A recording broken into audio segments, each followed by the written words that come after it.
Bueno, pues aquí estamos en el Pozo de la Nieve, en Casillas, que está enclavado en el Valle de Iruelas. Esto servía para almacenar nieve durante los meses de invierno. Aquí está la leyenda.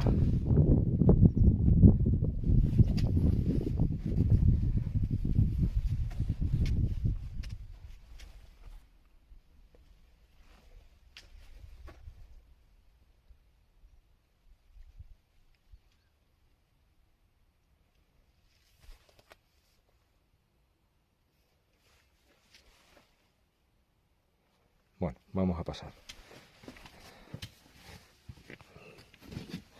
A ver qué tal. Es un poco estrecho.